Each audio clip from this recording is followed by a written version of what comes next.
great to be home. As many of you may know, I grew up right down Broad Street in Willow Grove.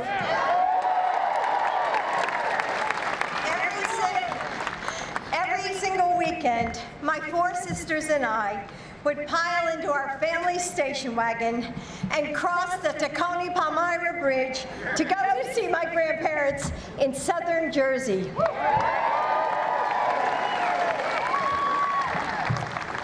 My summers were spent watching the Phillies with my dad at the shore. I love you too. I watched the Mummers Parade and took class trips to Fell's Planetarium, the Betsy Ross House, and the Liberty Bell. I'm an Upper Moreland Golden Bear and a Villanova Wildcat. I ran the Broad Street 10-miler and forever fly, Eagles, fly!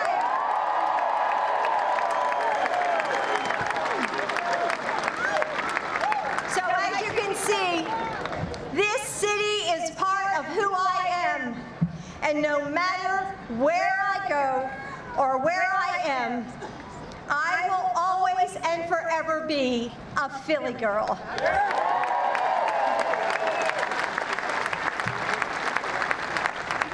Over the last 2 years, so many of you have come up to me at events, in airports, in the grocery store, even on the streets, and said the same thing. Please tell Joe he has to run.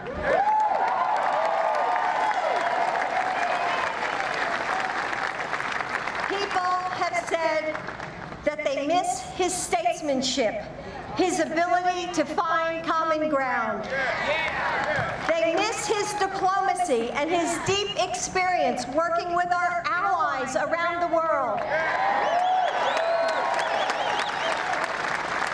They miss his courage to confront issues that matter when no one else seems to care, like his life-saving work on the Violence Against Women Act.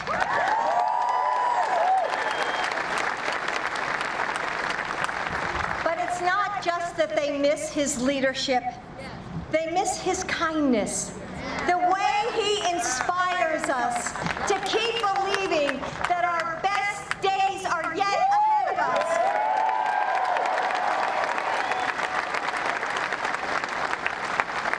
His ability to face tragedy and not give in or give up. His character, his love for our nation. Again and again, people have told me, Joe is the one who can move us forward. Joe is the one who can bring us together. We need him.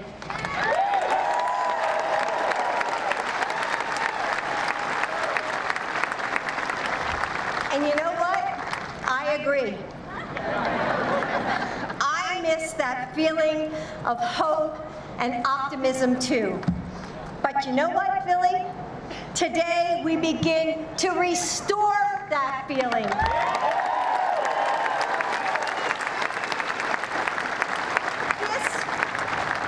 This moment defines who we are. It's a moment that we need to hear your voices. It's a moment when we need leaders with vision and character. It's a moment for someone who can bring us together. It's a moment for Joe Biden.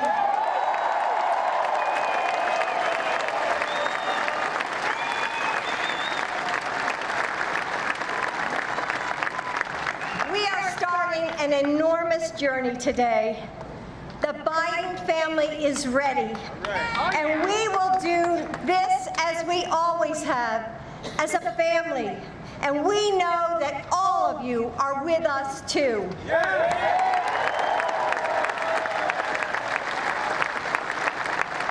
We know that every person who told me that they wanted Joe to run is going to do their part.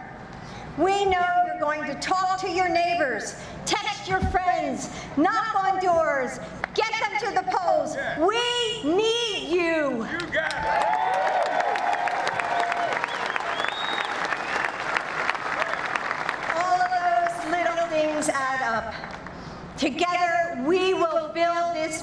movement. And together, we will win.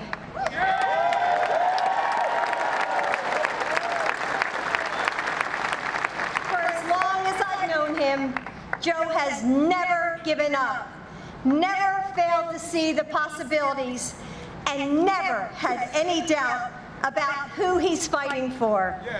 As long as he has the privilege of serving this nation, I know from the bottom of my heart that he will continue to fight for you every day. So let's do this. Please welcome my husband, Joe Biden. Thank you.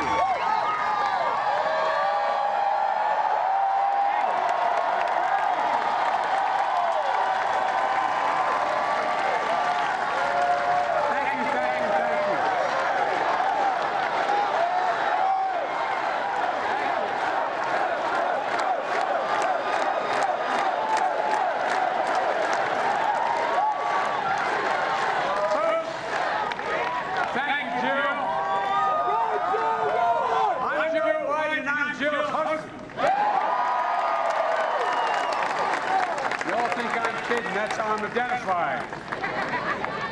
Everyone knows Jillie's a Philadelphia girl. She loves this city. I do too. But to paraphrase the poet James Joyce, I have to say this, folks, because I'm near my state. When I die, Delaware will be written on my heart.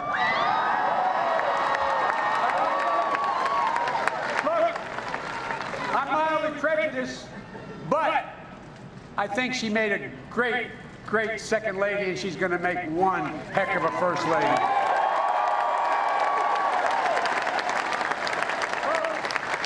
the past few weeks, I've been all across America. Pittsburgh, Iowa, South Carolina, Nevada, California, New Hampshire, and today, Philadelphia.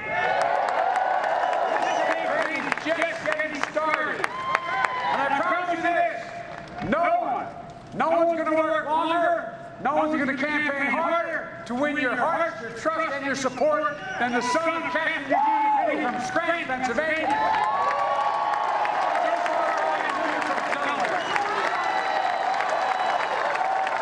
So, those of you who want to be part of this campaign, pick up your phones. Pick up your phones now. Send a text to the word United to the number 30330. Okay? That's United. 30330 or 303330. Or BOO. Wait. You got it. It's on the back there. So look, it's a logical question that people ask why we began this journey in this place, this great city of Philadelphia. Well, there's a simple reason. There's a simple reason.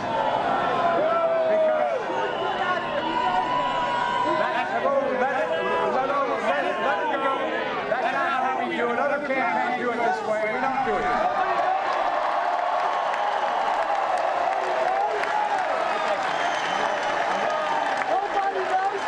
You will not hear me speak. I made a pledge. I mean it sincerely. I made a pledge. You will not hear me speak ill of another Democrat.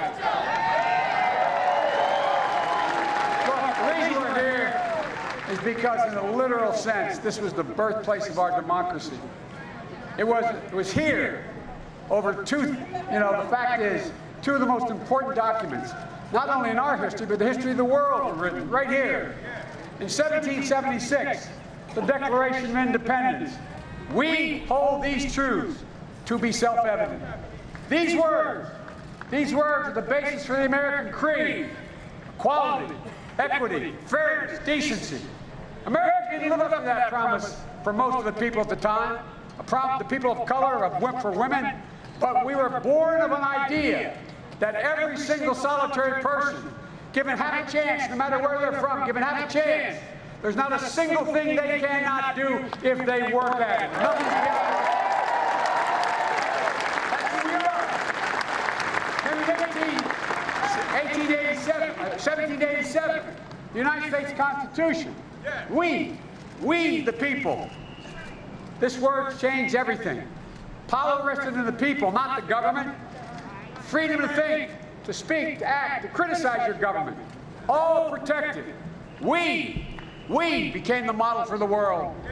In both documents, there's a singular word, we.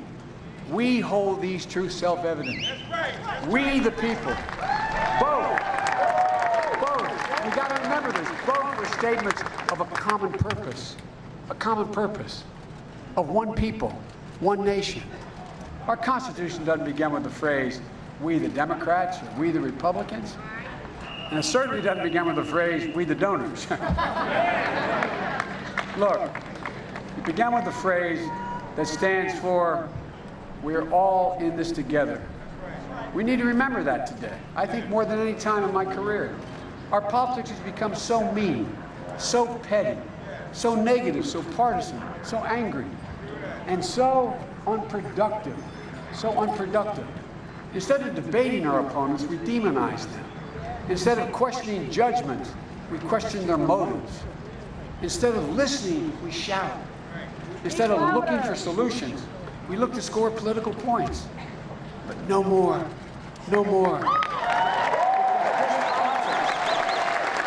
This politics is pulling us apart. It's ripping this country apart at the seams. Our politicians, our politics today, traffics in division. And our president is the divider-in-chief. Oh, yeah! Look, but he's not the only one, far from it.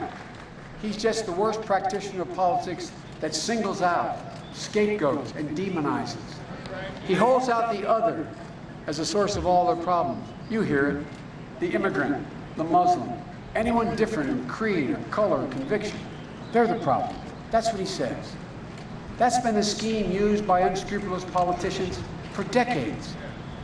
But it comes at a gigantic cost. And I mean this from the bottom of my heart. It comes at a gigantic cost. It weakens us. It distracts us. It divides us. It causes us to lose credibility around the world. You know, it picks at the wound and it solves nothing. This is not who we are. This is not who we are. And I absolutely refuse. That's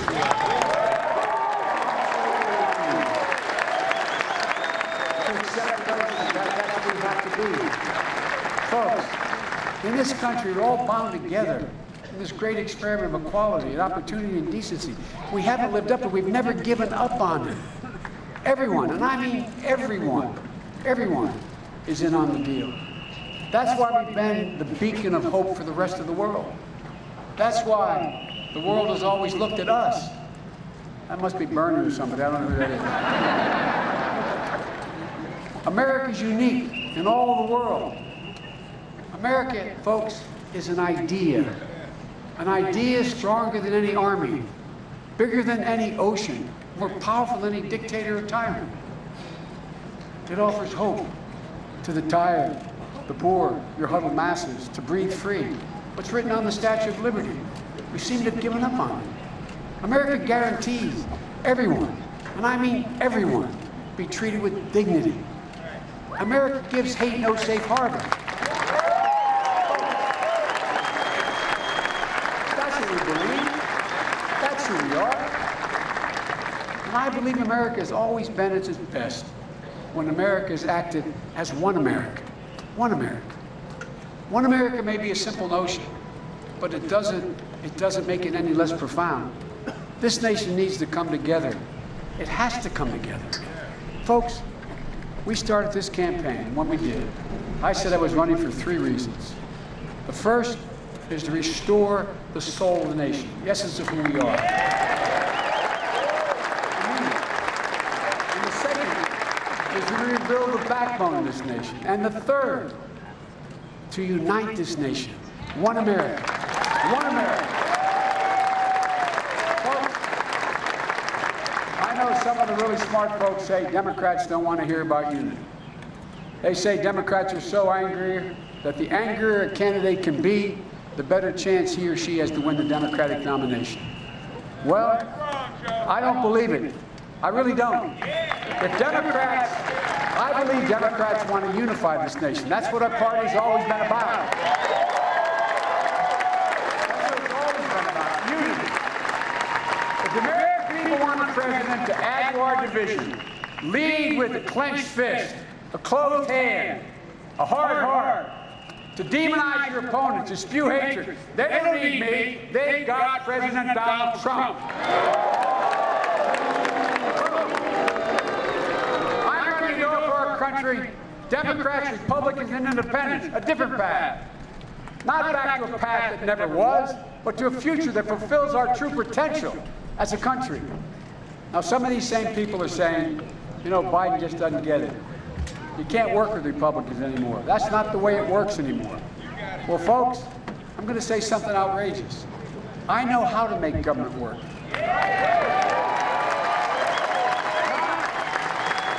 because I've talked or tweeted about it, but because I've done it. I've worked across the aisle to reach consensus, to help make government work in the past. I can do that again with your help. To me, our principles must never be compromised, but compromise itself is not a dirty word. Consensus is not a weakness. It's the only way our founders down the road there thought it was the only way we could govern. It was necessary. It was designed the way the Constitution sits. It requires consensus. You know, I did it when I was a senator. It's what I did as your vice president, working with Barack Obama. And it's what I will do as your president.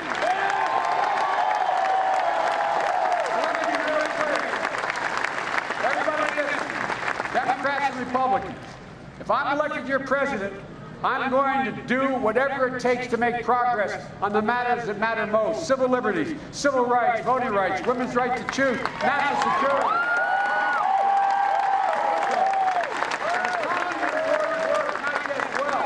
A climate change policy that will save our children and grandchildren and this planet.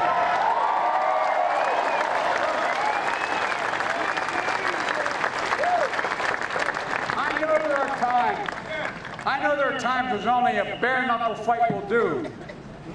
I know we have to take on Republicans to do what's right without any help from them. That's what it took to pass the Affordable Care Act. That was a fight, and it was a big deal. Which reminds me, I think we should step back and say something we don't often say enough as a party or as a nation. Barack Obama was an extraordinary man. I watched that approach with character, courage, and vision. He was the president our children could and did look up to. I'm proud to serve as his vice president, but never more proud than the day he passed health care.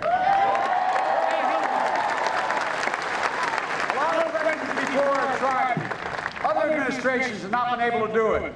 But it was done by Barack Obama without a single Republican vote. So I don't know how to get it done.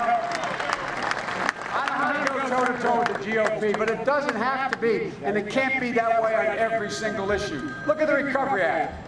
The Recovery Act, the cornerstone of the nation's economic recovery from the depths of the greatest financial crisis short of a depression that we ever faced in our history. And that's a big reason we now have had 10 years of uninterrupted economic growth.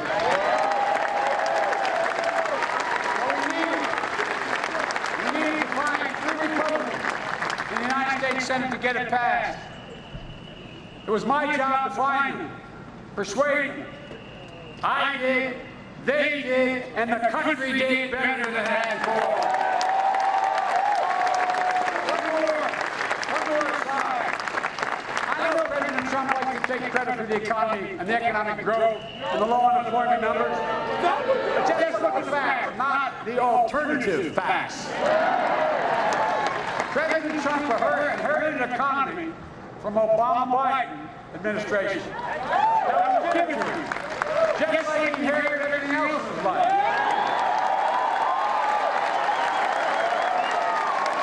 Just like everything else he's been given in his life, he's in the process of squandering that as well.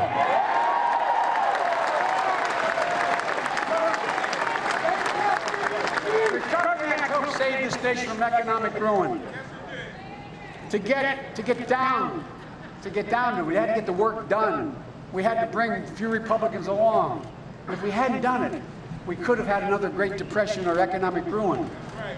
So folks, working together matters. It matters. The American people want their government to work. And I don't think that's too much for them to ask. You know, I know some people in D.C. say it can't be done. Well, let me tell them something. But make sure they understand this. The country is sick of the division. They're sick of the fighting. They're sick of the child's behavior. There isn't a single person among you or anywhere in this country who could get away with that in their jobs. All they want is for their president, their senators, their representatives to do their jobs. Just do your job. Above all, to have a president who measures his or her days by the people he brings together rather than the division that he sows. Look, folks, you all know as well as I do, you here. You know there's serious work that has to be done. But it's not being done by a president who wakes up in the middle of the night and wages a war on Twitter, or like the guy in the whistle back there. Wonder whose campaign he's with. While he's lashing out at his political opponents, obsessing over his personal grievances. Look, here's the most important thing to remember. The rest of the world isn't waiting. China isn't waiting. They're building 5G, mastering AI. They're rewriting the rules of the internet. They're moving into areas that should not be abandoned by us. The rest of the world hasn't given up on the Paris Climate Accord. They're pushing it. They know it's essential to human existence.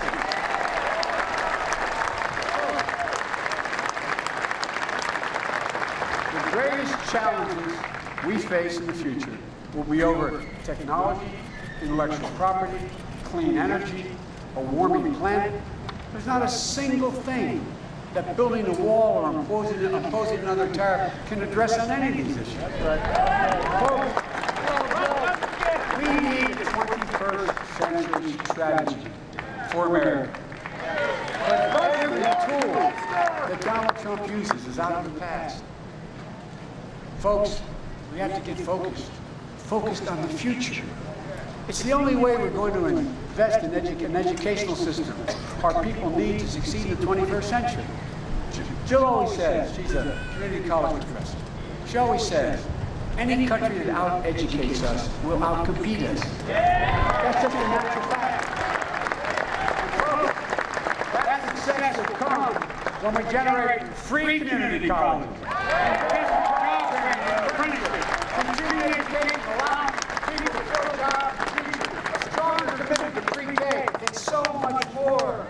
Folks, we know it works. We know what we have to do. So let's stop fighting and start fixing.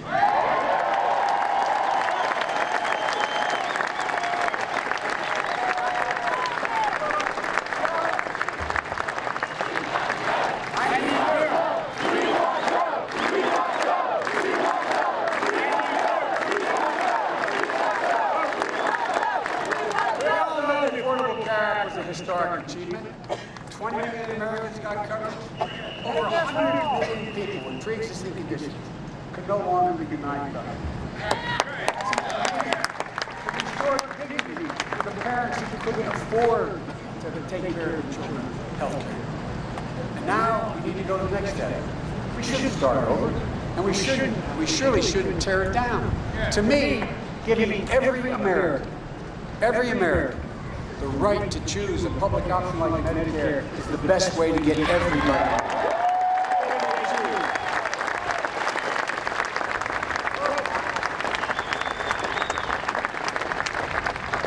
Focusing on the future is the only way we're going to be able to build a new green infrastructure. Not only new and safer roads and bridges, but greener highways, ports, and also our airports. We can make them greener and more rational. We can do a lot. Water systems, where no one in this country has to drink poison water.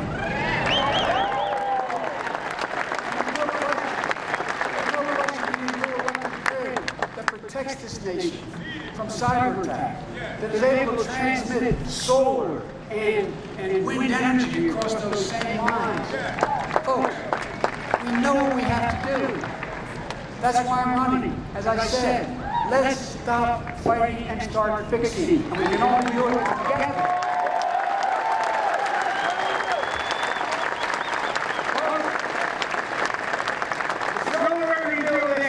Crisis posed by climate change. There's not much time left. We need a clean energy revolution. We need it now. We have to start now.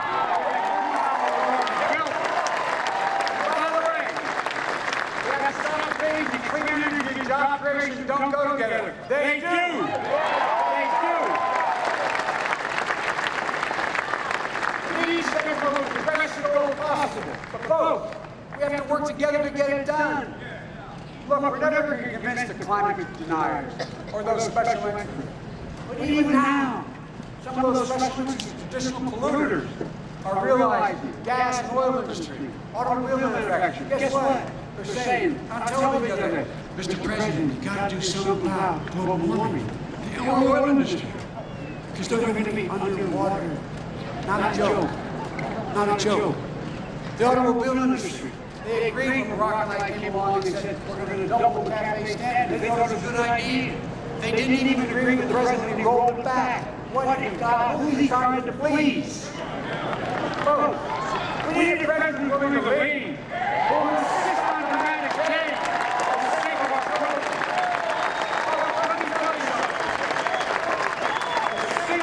important thing we have to accomplish to get this done, the single most important thing we have to accomplish, to defeat Donald Trump.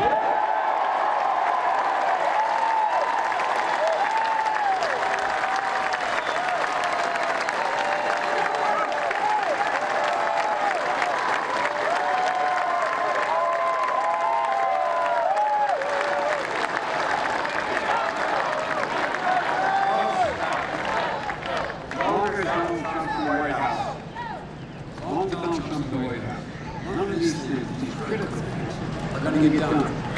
So you want to know what the first and most important plan in my climate proposal is? Beat Trump. Here's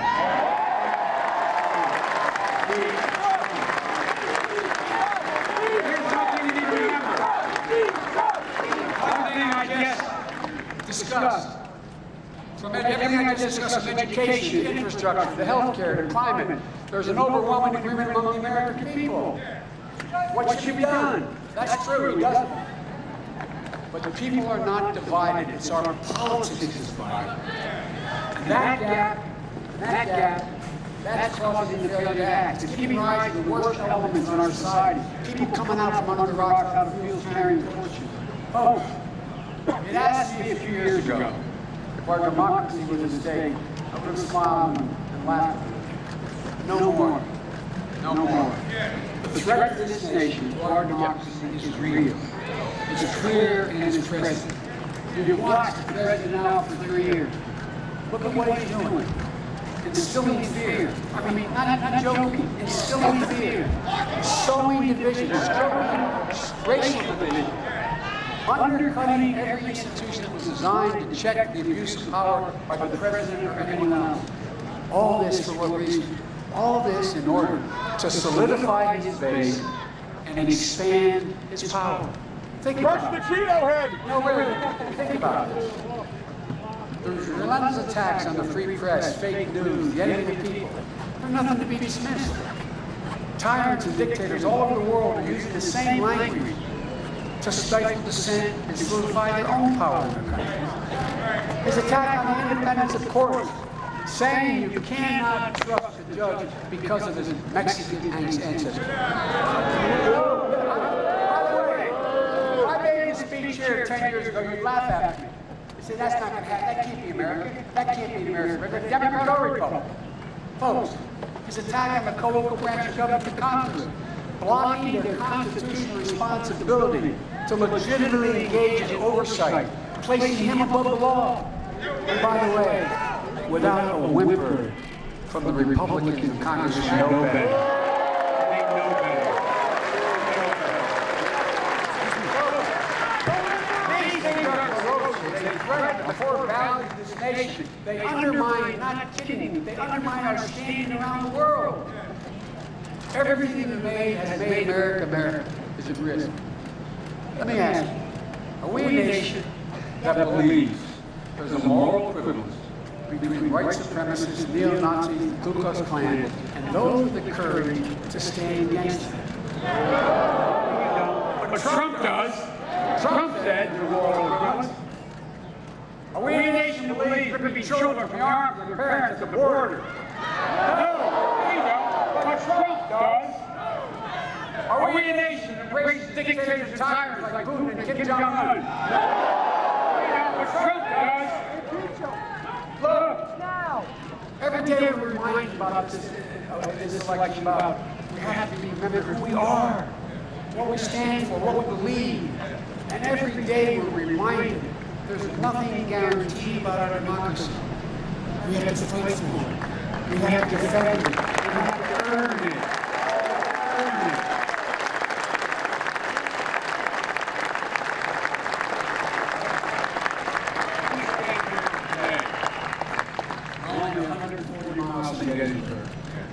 Perhaps the most famous symbol in our nation's history of the cost of division.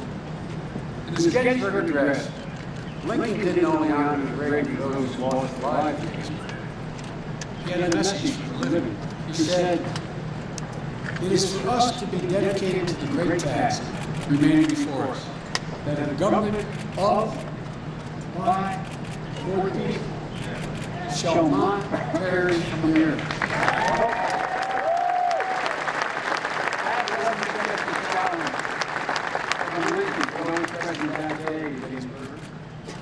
Challenge handed down to every generation of Americans to follow. Now that challenge has been handed to us. And it's the test above all others that future generations of Americans will measure us by. Will we be the ones to let the government of, by, and for the people perish from the face of the earth? Will we let that happen? Dare we let that happen? Absolutely not. We will not. I will not. You will not. Brothers of this nation, our standing position in the world will not be extinguished on my watch or yours. Here's the amazing thing about this moment in history. On the one hand, we're facing the biggest threat any of us gathered in this field, in this beautiful place, any of us have faced in our entire lifetime. But on the other hand, we've never had a future that's more promising. I've said it many times. I'm more optimistic about America's future today than when I got elected, not young enough to be sworn in as a United States Senator at age 29. Here's why. Folks, we are in a better position than any nation in the world to lead the 21st century. And when I travel the world and met most of the world leaders, they know without us, they can't lead. Our workers are 3 times as productive as workers in Asia. That's a fact. Number one, we have the biggest economy in the world. We have the strongest military in the history of the world. We have the most innovative entrepreneurs. We're virtually energy independent. We have more great research universities in this city, this state, this country than in all of the world combined. No other nation can match us if we step up. We lead by the power of our example, not by the example of our power. The only thing that can tear America apart is America itself, and we cannot let that happen.